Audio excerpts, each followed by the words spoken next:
There's a book written over 500 years ago by a man who never owned a smartphone, never swiped right on anyone, never sat across from someone at a dinner table wondering why they made you feel so small.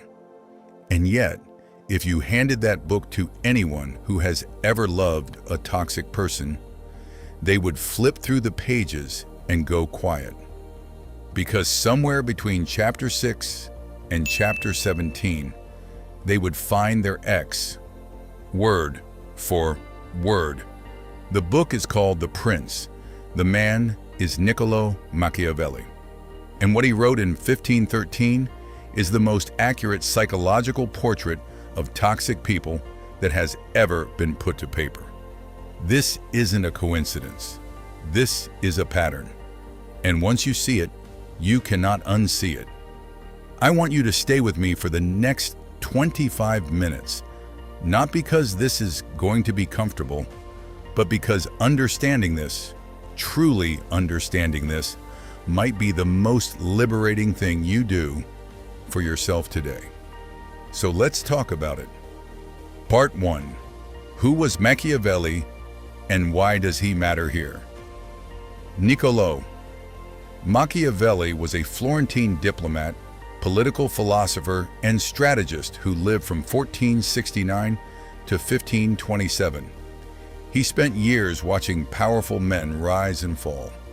He studied how rulers kept control, how they manipulated loyalty, how they crushed opposition without ever appearing to be the villain. And then he wrote it all down. The Prince was essentially a manual, a guide on how to acquire power, keep it, and destroy anyone who threatened it. For centuries, the book was considered controversial, dangerous even. The Catholic Church banned it. Leaders kept it hidden under their pillows while publicly denouncing it, because it told the truth. Not the truth we want to hear. The truth about how certain kinds of people actually operate. The ones who are charming in public and cruel in private. The ones who make you feel chosen and then make you feel worthless. The ones who rewrite history, shift blame, and always come out looking like the victim. Machiavelli didn't call them toxic, he called them effective. And that distinction is everything. But here is what most people miss when they talk about Machiavelli. They reduce him to a catchphrase. The ends justify the means. They turn him into a bumper sticker. But the actual text, the actual ideas inside The Prince, are far more nuanced, far more psychologically precise, and far more uncomfortable than any quote can capture. Machiavelli was writing about power, but power doesn't only live in politics. It lives in every relationship where one person needs something from another. It lives in every dynamic where love, approval, security, or belonging is on the table. It lives in your living room, in your bedroom, in the parking lot of a restaurant where someone once made you cry and then asked why you were being so dramatic. Machiavelli was writing about that room too. He just didn't know it yet. Part 2. The Anatomy of Toxic Attraction. Before we get into Machiavelli's specific principles, we need to talk about something that the book does not address directly, but that is essential to this conversation. Why do we fall for these people in the first place? Because here is the thing nobody tells you. Toxic people are rarely obviously toxic at the beginning. If they were, nobody would stay. Nobody would fall in love. Nobody would build a life with someone who treated them badly from day one. The toxicity reveals itself slowly, and by the time it does, you are already in. Machiavelli understood this about power too. He wrote that a new ruler must make himself loved before he can afford to reveal his true nature. The acquisition phase looks completely different from the maintenance phase. And the transition between the two is so gradual that the people being governed often don't notice it happening. Think about the beginning of the relationship, the intensity of it, the feeling of being truly seen, truly wanted, truly understood. The way they seemed to know exactly what you needed before you said it. The way conversations went deep, fast. The way you felt, maybe for the first time in a long time, like someone actually got you. Psychologists call this love bombing. Machiavelli would call it the conquest phase. Because when you are trying to take a new territory, you bring everything you have. You are generous. You are attentive. You are strategic about your warmth. You make the territory want to be taken. And when you succeed, when the other person is fully invested, fully attached, fully in love, the strategy shifts.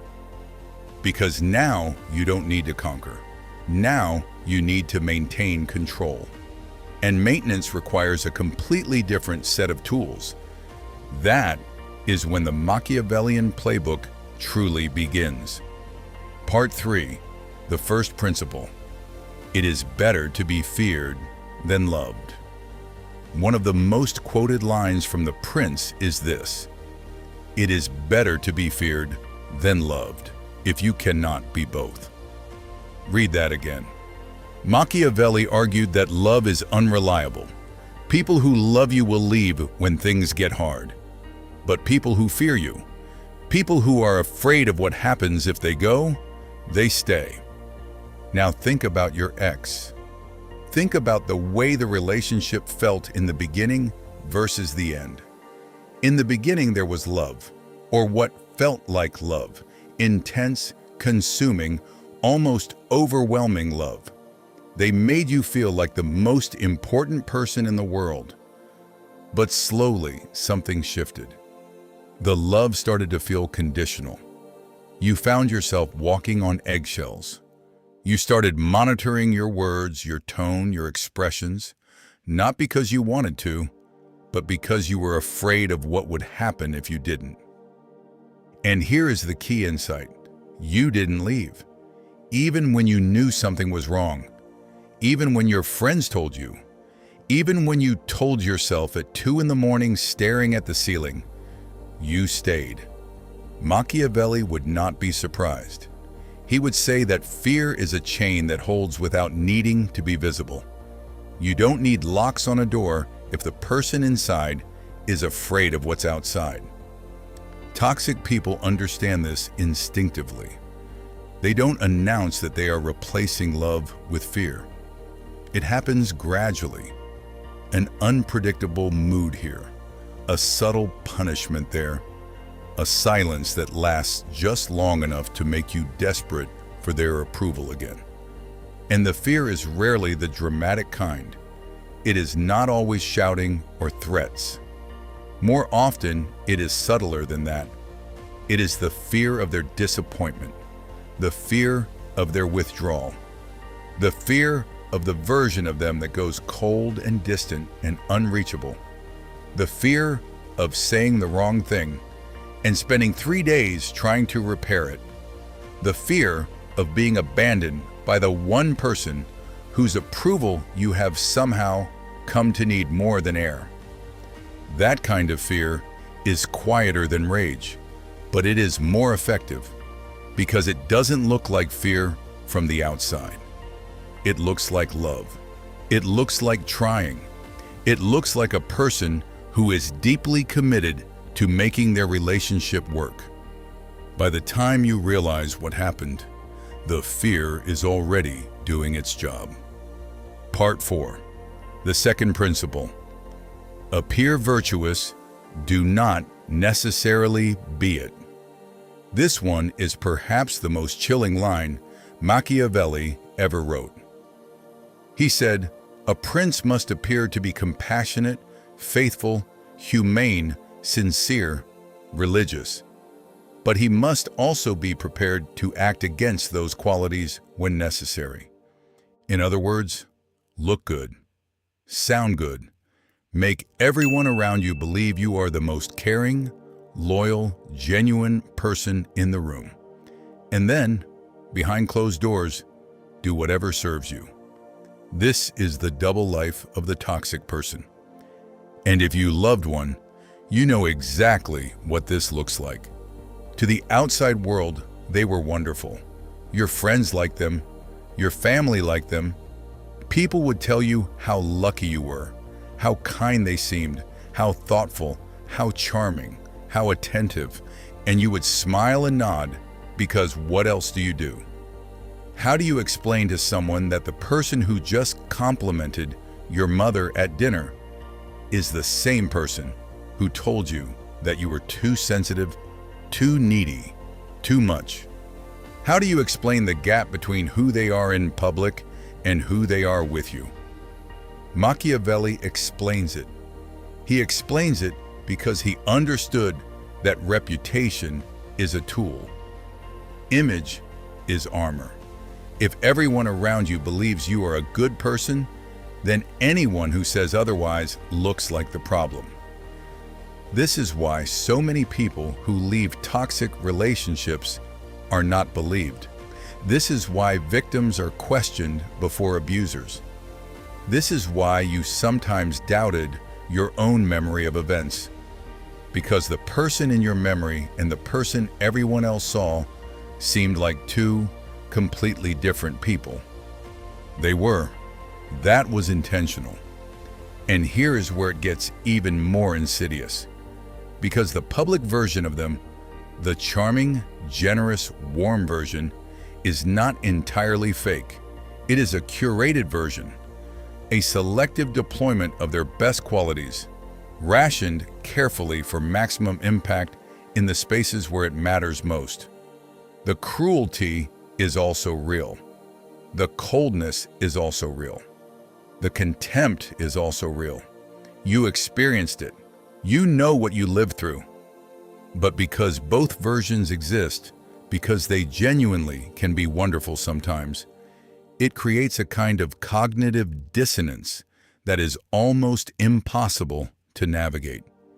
You spend enormous energy trying to reconcile two completely contradictory experiences of the same person.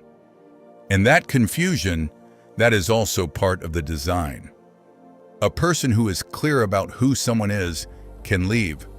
A person who is perpetually confused stays, because leaving feels like giving up on the good version. And the good version was so real. You know it was. Machiavelli knew that the appearance of virtue is more valuable than virtue itself. Because appearances can be controlled, virtue cannot. Part 5. The third principle, divide and conquer. Machiavelli wrote extensively about the importance of eliminating threats to power. And one of the most effective ways to do that, he said, was to isolate. A ruler who allows strong alliances around the people he wishes to control is a fool. The wise ruler ensures that those he wishes to control have no one to turn to but him. Let that land. Think about the early stages of your relationship. Think about how gradually, quietly, almost imperceptibly, your world got smaller. Maybe they had a problem with your best friend. Nothing dramatic at first, just a comment here and there. Your friend doesn't seem to really support you. Your friend said something disrespectful once, and you didn't notice. Are you sure your friend has your best interests at heart? And then your family. Maybe they created tension at gatherings. Maybe they sulked after you spent time with your parents. Maybe they reframed your family's love as interference, as control, as people who didn't understand what you two had. And slowly, the circle tightened. Not because they locked you in a room, but because every connection outside the relationship became a source of conflict. And it was easier, so much easier, to let those connections fade than to deal with the fallout. Until one day you looked up and realized that the only person you really talked to anymore was them. Machiavelli called this strategy. The toxic person in your life may have called it love. But let's go deeper into this one. Because isolation does not only work on the physical level, it also works on the psychological level.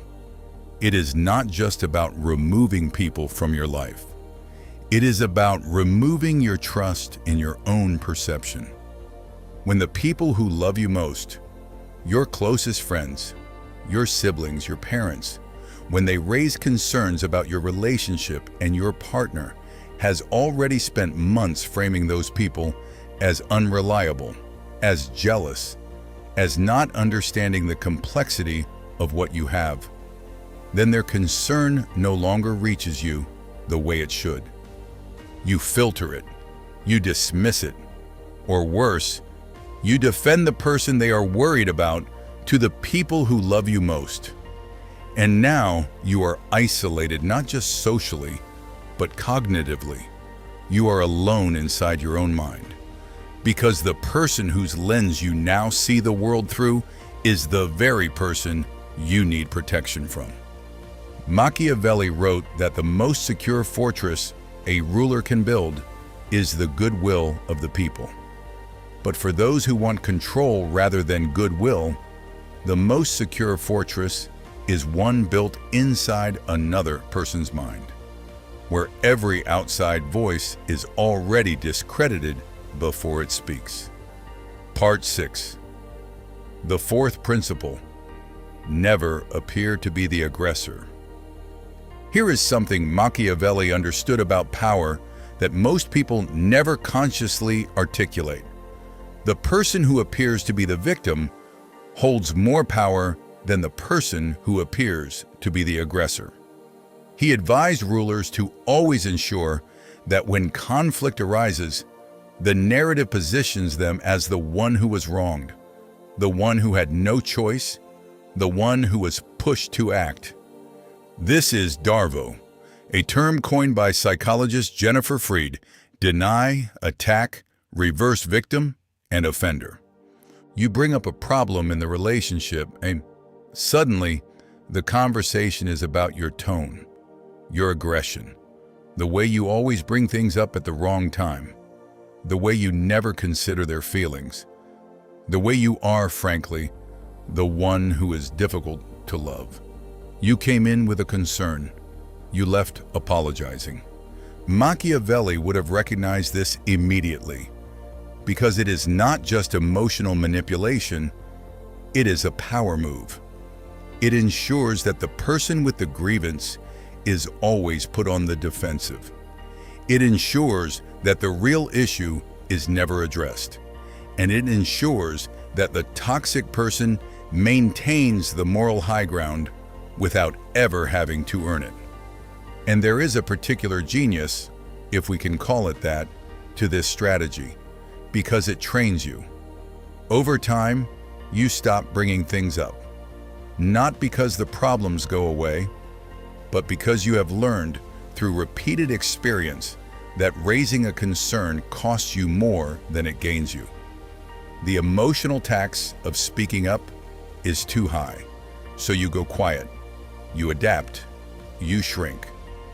And from the outside, that looks like a calm relationship, a stable partnership, two people who don't fight, who seem solid, who seem fine. But fine is not the same as healthy, and quiet is not the same as peaceful. The most dangerous version of this is when they do it publicly. When they tell the story of your relationship to friends, to family, to anyone who will listen, and in every version of the story, they are the one who tried. They are the one who loved harder.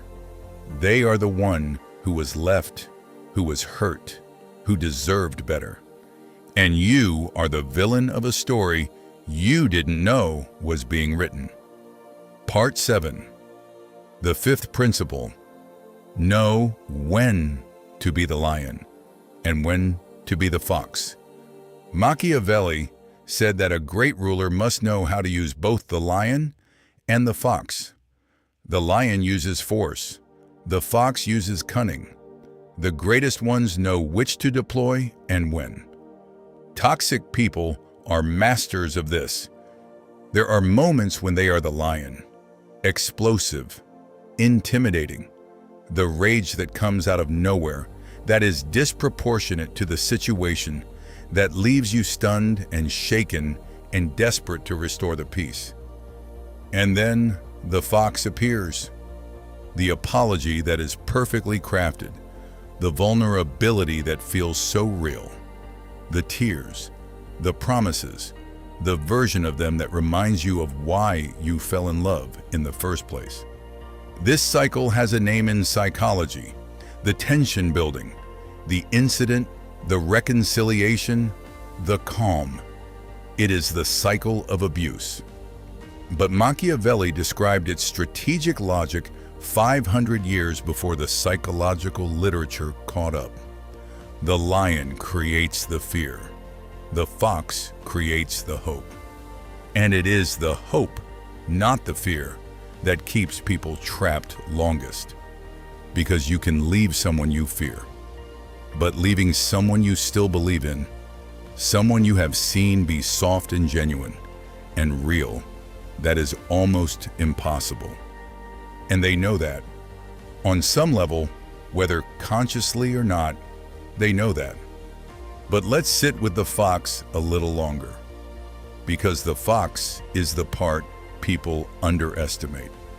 Everyone focuses on the lion, the anger, the outbursts, the cruelty. And yes, those are real and they matter. But the fox is what makes the relationship feel impossible to categorize. The fox shows up with flowers. The fox writes the message that makes you cry at 11 p.m. because it sounds exactly like the person you first fell in love with. The fox is present, emotionally open, tender, real in a way that feels more genuine than almost any other moment in the relationship.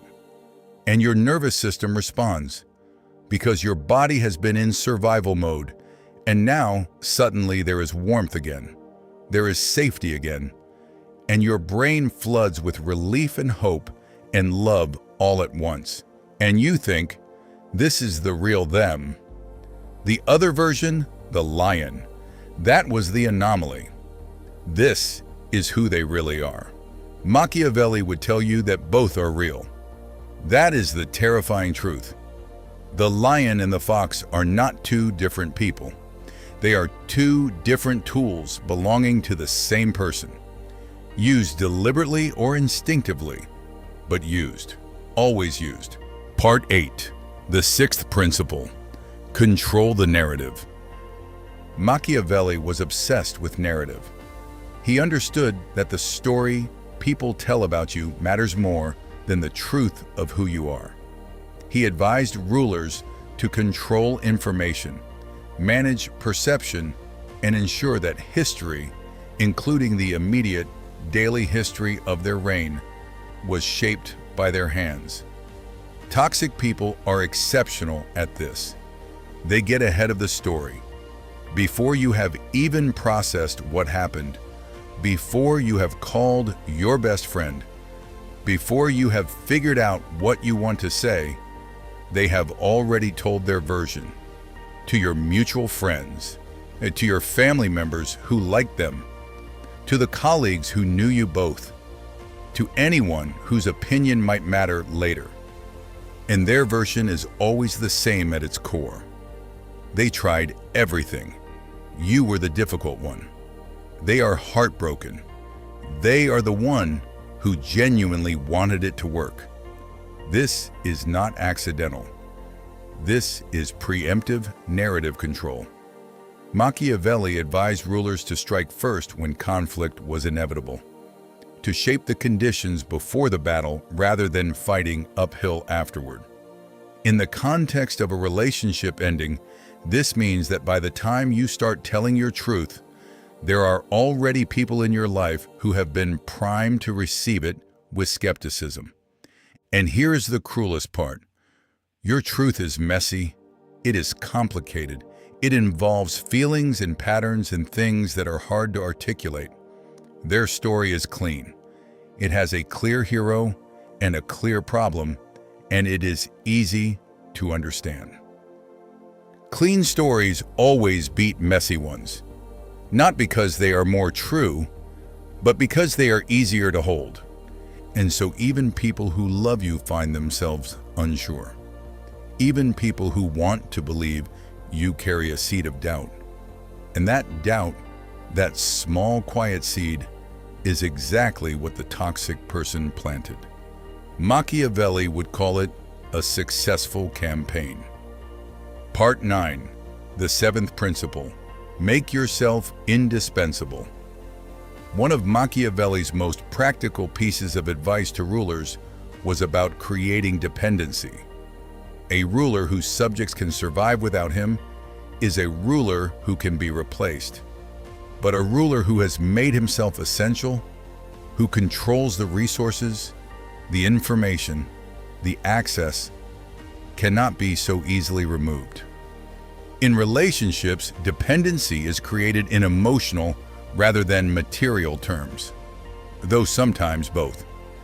Think about how the toxic person in your life made themselves the center of gravity, the person you processed everything through, the person whose opinion shaped your own, the person you called first, thought of first, checked in with first, not always out of love, but out of habit, out of the slow erosion of your own independent selfhood.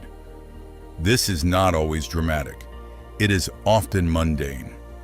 They become the one who handles certain things, so you gradually stop handling them yourself. They become the authority on certain topics within your relationship, your appearance, your friendships, your career choices, until you start to second-guess your own judgment in those areas without consulting them first. They become your primary emotional mirror. And when the primary mirror through which you see yourself is cracked or distorted, when the person reflecting you back to yourself consistently reflects a slightly diminished version of you, you start to see yourself as slightly diminished. You stop trusting your own instincts. You stop relying on your own judgment. You outsource your self-perception to someone who has a vested interest in keeping that perception manageable, kept just low enough that leaving feels like too large a risk, kept just high enough that you don't completely fall apart. Machiavelli understood that the most effective form of control is not external. It is internal. It is the kind where the controlled person polices themselves, where the cage is built so gradually and so lovingly that by the time it is complete, the person inside cannot tell the difference between the bars and their own ribs. Part 10, the deeper truth. Here is what I want you to sit with. Machiavelli was not writing about evil people. He was writing about effective ones. And that is the most disturbing thing about all of this. Because the toxic people in our lives are not cartoon villains. They are not sitting in dark rooms plotting against us. Most of them are not even fully conscious of what they are doing. The strategies Machiavelli outlined are not always deliberate. Sometimes they are survival mechanisms, patterns learned in childhood, adaptations that worked once and became permanent. A child who learned that love was conditional developed strategies to keep love close. A child who was punished for showing vulnerability learned to use the vulnerability of others instead.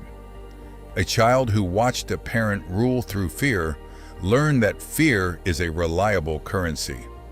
These patterns do not excuse the behavior. Nothing excuses the behavior. But they do explain how a person can run a Machiavellian playbook without ever having read Machiavelli. without ever sitting down and consciously deciding to manipulate someone they claim to love. Because the most dangerous manipulators are not the calculating ones. The calculating ones you can sometimes spot. Their coldness gives them away eventually. Their strategy becomes visible under pressure. The most dangerous ones are the ones who genuinely believe their own narrative. The ones who have convinced themselves that everything they do is out of love, that the control is care, that the isolation is protection, that the fear they inspire is just passion, that the cycle of cruelty and tenderness is just the complexity of deep love.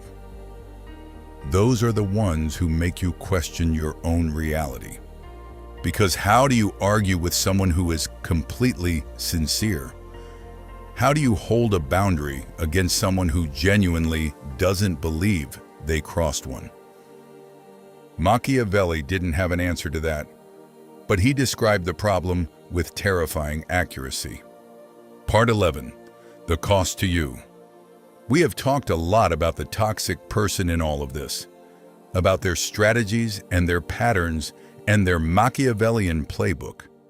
But I want to spend time here talking about you, about what it actually costs to love someone like this. Because the damage is not always visible. You might not have bruises. You might not have dramatic stories that other people immediately recognize as serious.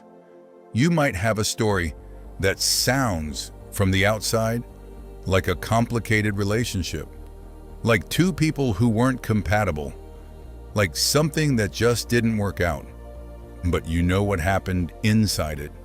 You know what it cost you to walk on eggshells every day, the energy it took to manage another person's emotions while neglecting your own, the slow erosion of your confidence, the friendships that faded, the opportunities you didn't take because taking them would have caused conflict, the version of yourself that existed before the relationship, curious, trusting, open, and how different you feel from that person now.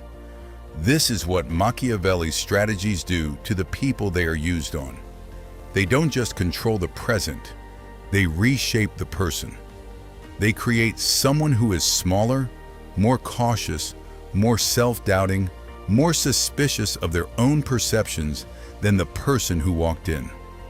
And the cruelest part is that this reshaping is often invisible to the person it is happening to, because it happens in the same incremental, gradual way as everything else in the relationship. You don't notice yourself becoming smaller. You just wake up one day and realize you don't quite remember who you were before. That is not a small thing. That is not something you just get over. That is work. Real, sustained, compassionate work to find your way back to yourself. And you deserve to do that work, not because the other person deserves your healing, but because you do. Part 12. What Machiavelli also said about leaving. Here is the part people leave out when they quote Machiavelli. He also wrote about what happens to rulers who overreach, who push too far, who mistake the silence of the controlled for genuine loyalty. He said, and this is important, that no matter how well a prince constructs his power, if the people collectively decide they are done, there is nothing he can do. The most powerful force in Machiavelli's world was not the ruler. It was the moment the governed stopped consenting to be governed, and that is your ending. Not dramatic, not explosive, not even angry necessarily, just done. The moment you stopped explaining yourself, the moment you stopped needing them to admit what they did, the moment their silence no longer terrified you and their approval no longer moved you. And let's be honest about how long that moment takes to arrive. Because for most people, It is not a sudden awakening. It is not one conversation or one incident that flips a switch. It is a slow accumulation, 1,000 small moments of clarity that are immediately crowded out by doubt and love and hope and history. And then another 1,000 and another, until one day the clarity just stays. It doesn't get crowded out anymore. It just sits there, quiet and certain and immovable. That is the moment Machiavelli could not strategize against, because it does not come from anger, which can be managed. It does not come from logic, which can be argued with. It comes from somewhere deeper than both of those things. A place in you that has simply had enough. That has finished hoping. That has made peace with the loss of what you wanted it to be, and is now ready to build something real. Machiavelli would have recognized that moment too, because he knew that real power was never in the hands of the person performing it. It was always in the hands of the person choosing to stay. And the day you chose differently, that was the day you became ungovernable. Part 13. How to recognize it in the future. Because this conversation is not only about the past, it is also about the future. And part of what makes Machiavelli so useful here is that his principles are consistent. They repeat. The same strategies appear in different people in different relationships across different contexts. Once you have seen them clearly, once you have named them, they are harder to miss the second time. So here is what to look for. Watch for the person who makes you feel intensely chosen very quickly. The one whose attention is overwhelming and wonderful and almost too perfect. Not because intensity is always a red flag, sometimes it is just chemistry, but because intensity that arrives before genuine knowledge of you is worth examining. What are they responding to? Do they know you, or do they know the idea of you? Watch for the slow erosion of your outside world, not the dramatic demand to stop seeing your friends. That is too visible. Watch for the quieter version, the slight tension after you spend time with people who love you, the comment that reframes your close relationships as something other than what they are, the gradual gravitational pull toward a world with only two people in it. Watch for the gap between public and private, for the version of them that exists in front of others and the version that exists with you alone. That gap does not have to be enormous to be meaningful. A small, consistent gap between performance and reality is worth your attention. Watch for what happens when you raise a concern. Not what they say, what happens. Does the conversation stay with your concern, or does it consistently migrate toward their feelings about how you raised it? Does a problem ever get genuinely addressed, or does it just get exhausted until you stop bringing it up? And watch for how you feel in your own body.